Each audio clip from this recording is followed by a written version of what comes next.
Welcome back. ಈಗಾಗಲೇ ಹೇಳಿದಂತೆ ಇಡೀ ದೇಶದಾದ್ಯಂತ ಈ ಬಜೆಟ್ನ ಚರ್ಚೆ ಆಗ್ತಾ ಇದೆ. ಸುಮಾರು 50 ಲಕ್ಷ ಕೋಟಿಯಷ್ಟು ಬಜೆಟ್ ಗಾತ್ರದಲ್ಲಿ ಯಾರ್ಯಾರಿಗೆ ಏನೇನು ಸಿಕ್ತು, ಏನೇನು ಅನುಕೂಲ ಆಯಿತು ಅಂತ ಹೇಳಿ ಇದನ್ನು ಆರ್ಥಿಕ ತಜ್ಞರು ಯಾವ ರೀತಿ ನೋಡ್ತಾರೆ ಅಂತ ಮೊದಲಿಗೆ ಗೌರೀಶ್ ಕಟೀಲ್ ಅಂತ ಹೇಳಿ ಆರ್ಥಿಕ ತಜ್ಞರು. ಸರ್, ಈ ಬಜೆಟನ್ನು ಯಾವ ರೀತಿ ನೀವು ನೋಡ್ತೀರಿ? ಜೊತೆಗೆ ಪರಿಕಲ್ಪನೆ ಇದೆಯಲ್ಲ 2047 ಆರ್ಥಿಕವಾಗಿ ನಾವು ನಂಬರ್ 1 ಬರಬೇಕು ದೇಶ ಅಂತ ಹೇಳಿ.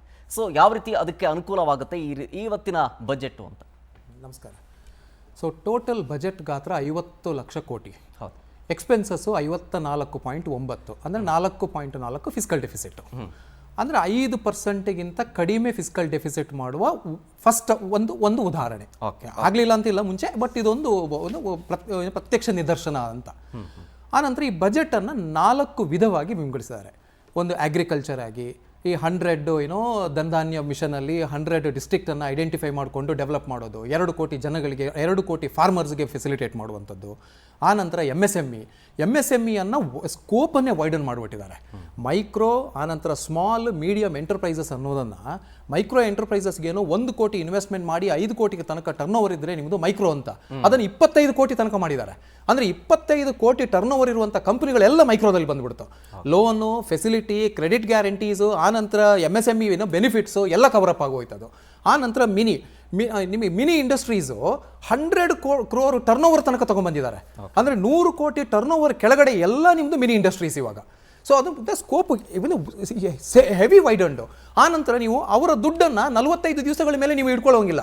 ಈಗ ಎನಿ ಮಿನಿ ಇಂಡಸ್ಟ್ರೀಸ್ ನೀವು ಸಪ್ಲೈ ಮಾಡಿದ್ರೆ ದೊಡ್ಡ ಇಂಡಸ್ಟ್ರೀಸ್ಗೆ ಮುಂಚೆ ಅವರ ದುಡ್ಡುಗಳನ್ನು ಹಿಡ್ಕೊಳ್ಳೋರು 60 ದಿವಸ 90 ದಿವಸ ಹಿಡ್ಕೊಳ್ಳೋರು. ಇವಾಗ 45 ದಿವಸಗಳ ಮುಂಚೆ ನೀವು ಹಿಡ್ಕೊಳ್ಳೋಂಗಿಲ್ಲ. 100 ಕೋಟಿ ಟರ್ನ್ ಓವರ್ ಮಾಡುವ ಕಂಪನಿ ಸ್ಮಾಲ್ ಇಂಡಸ್ಟ್ರೀಸು ಅವರ ದುಡ್ಡನ್ನು ನೀವು 45 ದಿವಸಗಳ ಮೇಲೆ ಹಿಡ್ಕೊಳ್ಳೋಂಗಿಲ್ಲ. ಅಂದರೆ turnover ratio is very fast. But 45 ಡೇಸಲ್ಲೇ ಕವರಪ್ ಆಗ್ತದೆ. ಮೇಜರ್ ಡೆವಲಪ್ಮೆಂಟ್ ಅದು.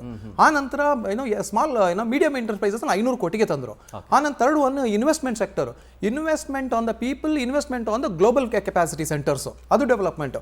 ಎಕ್ಸ್ಪೋರ್ಟ್ಸು, ಟ್ಯಾಕ್ಸಲ್ಲಿ ಬಂದರೆ ಡೈರೆಕ್ಟ್ 12 ಲಕ್ಷಕ್ಕೆ ನೀವು ಇನ್ಕಮ್ ಟ್ಯಾಕ್ಸ್ ಕಟ್ಟುವಾಗೆ ಇಲ್ಲ. 2014 ಬಜೆಟ್ ನೋಡಿದ್ರೆ ಅಲ್ಲಿ ನನಗೆ ಬೇಸಿಕ್ ಎಕ್ಸೆಂಪ್ಷನ್ ಲಿಮಿಟ್ ಇದ್ದಿದ್ದು 2 ಲಕ್ಷ ರೂಪಾಯಿ. 2025 ಬಜೆಟ್ ನೋಡಿದ್ರೆ ನನಗೆ ಬೇಸಿಕ್ ಎಕ್ಸೆಂಪ್ಷನ್ ಲಿಮಿಟ್ 12 ಲಕ್ಷ ರೂಪಾಯಿ. ಲಾಸ್ಟ್ ಇಯರ್ ಅಲ್ಲಿ 7 ಲಕ್ಷ ರೂಪಾಯಿ, ಇವಾಗ 12 ಲಕ್ಷ ರೂಪಾಯಿ, 5 ಲಕ್ಷ ರೂಪಾಯಿ, 82,500 ರೂಪಾಯಿ ಡೈರೆಕ್ಟ್ ಬೆನಿಫಿಟ್.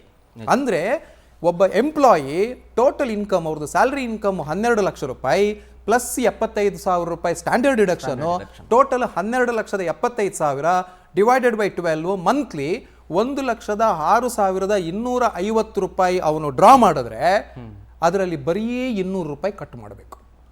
1,06,550 ರೂಪಾಯಿಯನ್ನು ಅವನ ಅಕೌಂಟಿಗೆ ಕೊಡಬೇಕು ನೀವು. ಅಂದರೆ ಟ್ಯಾಕ್ಸ್ ಹಿಡ್ಕೊಳ್ಳುವಾಗೇನೆ ಇಲ್ಲ. ಅಂದರೆ ರಿಟರ್ನು, ಮೋರ್ ಸೇವಿಂಗ್ಸು, ಇದು ಎಂಪ್ಲಾಯಿ ಕಡೆ more savings, more spending, more consumption, more investments, more indirect tax collection ಇರ್ಬೋದು. ಇಂಡೈರೆಕ್ಟ್ ಟ್ಯಾಕ್ಸ್ ಅದನ್ನ ಏನು ಟಚ್ ಮಾಡಲಿಲ್ಲ, ಇವರು ಜಾಸ್ತಿ ಮಾಡಲಿಲ್ಲ. ಬಟ್ ಆದರೆ ಎಂಪ್ಲಾಯಿ ಸೆಗ್ಮೆಂಟ್ಸು, ನಾನು ಎಂಪ್ಲಾಯಿ ಸೆಗ್ಮೆಂಟ್ಸ್ ಅಂತಂದರೆ 7,40 ಲಕ್ಷ ರೂಪಾಯಿ ಮೊನ್ನೆ ಅಕ್ಟೋಬರ್ 15ಗೆ ಇನ್ಕಮ್ ಟ್ಯಾಕ್ಸ್ ರಿಟರ್ನ್ ಫೈಲ್ ಮಾಡಿರೋದು. 7,40 ಲಕ್ಷದಲ್ಲಿ 3,40 ಲಕ್ಷ ಝೀರೋ ಇನ್ಕಮ್ ಟ್ಯಾಕ್ಸ್. ಅಂದರೆ 4 ಕೋಟಿ ಇನ್ಕಮ್ ಟ್ಯಾಕ್ಸ್ ಇಂಡಿವಿಜುವಲ್ ಮಾಡಿರೋದ್ರಲ್ಲಿ ಅದರಲ್ಲಿ 12 ಲಕ್ಷ ಅಂತಂದರೆ 92 ಲಕ್ಷ ಜನ ಆನ್ ಆನ್ ಎವರೇಜ್ಗೆ ಟ್ಯಾಕ್ಸ್ ಬರಲ್ಲ ಇವಾಗ. ಅಂದರೆ ಇನ್ನಿಲ್ ರಿಟರ್ನ್ ಫೈಲ್ ಮಾಡ್ತಾರೆ ಇವಾಗ. 3,40 ಲಕ್ಷ ಅಂದರೆ ನೆಕ್ಸ್ಟ್ ಈ ಅಕ್ಟೋಬರ್ಗೆ ನಾವು 4,4 ಕೋಟಿ ಅಥವಾ 4.25 ಕೋಟಿ ಇನ್ಕಮ್ ಟ್ಯಾಕ್ಸ್ ರಿಟರ್ನ್ ನಿಲ್ ಆಗ್ಬಿಡ್ತದೆ ಟೆಕ್ನಿಕಲಿ. 12 ಲಕ್ಷ ರೂಪಾಯಿ ಬೆನಿಫಿಟ್ ಈಕ್ವಲೈಸಿಂಗ್ ಟು 1 ಲಕ್ಷ ಕೋಟಿ ಅದನ್ನು ಗ್ರ್ಯಾಂಟ್ ಆಗಿ ಕೊಟ್ಬಿಟ್ಟಿದ್ದಾರೆ. ಮೇ ಬಿ ಅದನ್ನು ಇನ್ಫ್ರಾಸ್ಟ್ರಕ್ಚರಿಂದ ರಿಯೂಸ್ ಮಾಡಿಕೊಂಡಿದ್ದಾರೋ ಏನೋ ಅಂತ ಗೊತ್ತಿಲ್ಲ, ಅದು ಒಂದು.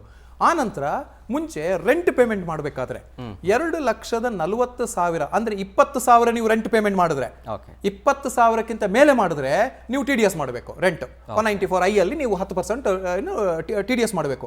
ಇವಾಗ 6 ಲಕ್ಷಕ್ಕೆ ಇನ್ಕ್ರೀಸ್ ಮಾಡಿದ್ದಾರೆ. ಅಂದರೆ ನೀವು ತಿಂಗಳಿಗೆ 50,000 ರೆಂಟನ್ನು ಕಟ್ಬೋದು. TDS ಮಾಡುವ ಪ್ರಮೇಯನೇ ಬರುವುದಿಲ್ಲ, TDS ಮಾಡಬೇಕಾಗಿಯೇ ಇಲ್ಲ. ಅಂದರೆ 6 ಲಕ್ಷ ರೆಂಟನ್ನು ಆಸ್ ಇಟ್ ಈಸ್ ನೀವು ತೋರಿಸಬಹುದು. ಆನಂತರ ಫಾರಿನ್ ರೆಮಿಟೆನ್ಸು 7 ಲಕ್ಷ ಇತ್ತು ಲಿಬರೈಸ್ಡ್ ಸ್ಕೀಮ್ಸ್ ಅಲ್ಲಿ, ಇವಾಗ 10 ಲಕ್ಷ ಮಾಡಿದ್ದಾರೆ. 10 ಲಕ್ಷಕ್ಕೆ ನೀವು TDS ಅನ್ನ ಹಿಡಿಬೇಕಾಗಿಯೇ ಇಲ್ಲ. 10 ಲಕ್ಷಕ್ಕಿಂತ ಜಾಸ್ತಿ ನೀವು ಫಾರಿನ್ ರೆಮಿಟೆನ್ಸ್ ಮಾಡಿದ್ರೆ TDS ಅನ್ನ ಹಿಡಿಬೇಕಾಗ್ತದೆ.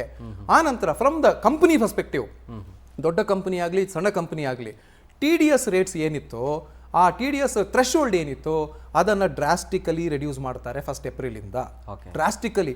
ಆನಂತರ ಈಗ ಇದೇ ಬಜೆಟ್ ಸೆಷನಲ್ಲಿ ಡೈರೆಕ್ಟ್ ಟ್ಯಾಕ್ಸ್ ಕೋಡ್ ಅನ್ನುವಂಥದ್ದು ಹೊಸ ಇನ್ಕಮ್ ಟ್ಯಾಕ್ಸ್, ಈ ಸರ್ವಿಸ್ ಟ್ಯಾಕ್ಸ್ ಎಕ್ಸೈಸ್ ಅನ್ನ ಕ್ಲಬ್ ಮಾಡಿ ನಾವು GST ಏನು ತಂದುವೋ, ಸೇಮ್ ಇನ್ಕಮ್ ಟ್ಯಾಕ್ಸ್ 1961 ಆಕ್ಟ್ ಅಲ್ಲಿ 298 ಸೆಕ್ಷನ್ಸ್ ಇತ್ತು. ಆನಂತರ ಸಬ್ ಸೆಕ್ಷನು, ಆ ಸೆಕ್ಷನು, ಕ್ಲಾಸ್ ಸೇರಿ 1000 ಸೆಕ್ಷನು, ಅದನ್ನು ಎಲ್ಲ ಚೇಂಜ್ ಮಾಡಿಕೊಂಡು 240 ಸೆಕ್ಷನ್ಸ್ಗೆ ಒಂದು ಹೊಸ ಡೈರೆಕ್ಟ್ ಟ್ಯಾಕ್ಸ್ ಕೋಡ್ ಬರ್ತಾ ಇದೆ. ಅದನ್ನು ಇನ್ನು ಕಡಿಮೆ ಮಾಡ್ತಾರೆ ಅಂತ. ಅಂದರೆ one of the beautiful provision ಸಿಂಪ್ಲಿಫಿಕೇಶನು.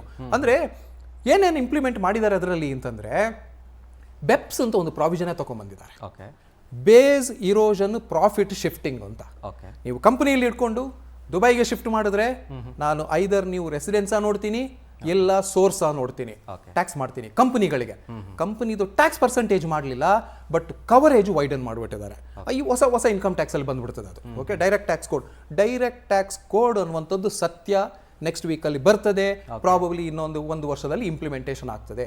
So ಒಟ್ಟಾರೆಯಾಗಿ ನೋಡಿದ್ರೆ from the general public, common ಮ್ಯಾನಿಗೆ ಹೈಲಿ ಸ್ಯಾಟಿಸ್ಫ್ಯಾಕ್ಟರಿ ಬಜೆಟ್ ಇದು, ಹೈಲಿ ಸ್ಯಾಟಿಸ್ಫ್ಯಾಕ್ಟರಿ.